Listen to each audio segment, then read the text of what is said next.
Je suis Soudré Salifou, coordinateur de l'association Développement sans frontières et responsable de la COP de la région du Nord. Je crois que la rencontre d'aujourd'hui, c'est une rencontre qui rentre dans le cadre de la mise en œuvre du programme. Et c'est une rencontre nationale de l'ensemble des acteurs pour faire le point de la mise en œuvre du programme.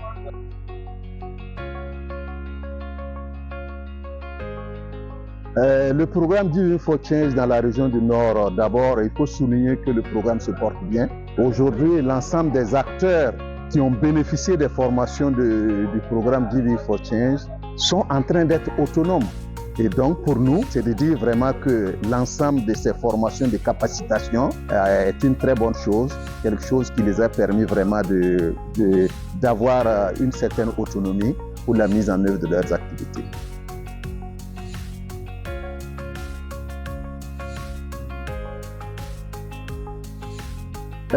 Maintenant, je crois que par rapport à la recommandation sur le programme dans la région du Nord, d'abord, il faut travailler à consolider les acquis. Il faut consolider les acquis parce que ça fait déjà 2-3 cohortes qui sont mises en œuvre dans le cadre de ce programme-là. Et c'est très important, mais il faut travailler à renforcer tous ces acquis-là pour que le programme ait un effet boule de neige. Parce qu'aujourd'hui, les acteurs qui ont été formés, c'est suffisant, mais ce n'est pas assez pour créer une masse critique qui puisse réellement impacter le développement endogène. Donc, il faut travailler à consolider ces acquis-là pour que la masse critique soit assez consistante pour impacter le développement endogène, aussi bien au niveau national qu'au niveau des différentes régions telles que la région du Nord.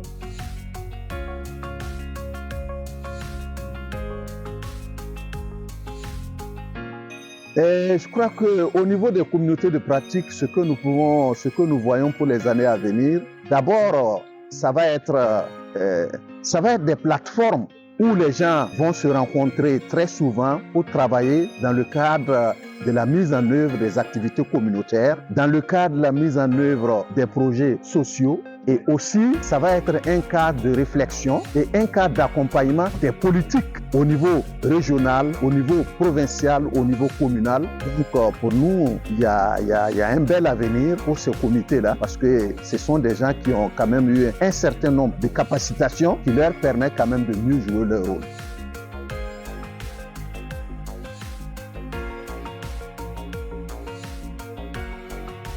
Pour que les dynamiques communautaires soient durables après le programme, c'est d'abord que dans cette dernière phase du programme-là, comme je le disais tantôt, il faut consolider les acquis, mais il faut surtout être en relation avec les communautés à la base. Il faut être vraiment en lien avec les communautés, travailler à renforcer les capacités de tous les acteurs impliqués dans le programme, c'est-à-dire que les différents responsables de formation, les différents responsables d'associations qui sont dans les COP, il faut toujours continuer à les renforcer et je crois qu'avec ces renforcements de capacités-là, ils continueront de jouer toujours leur rôle.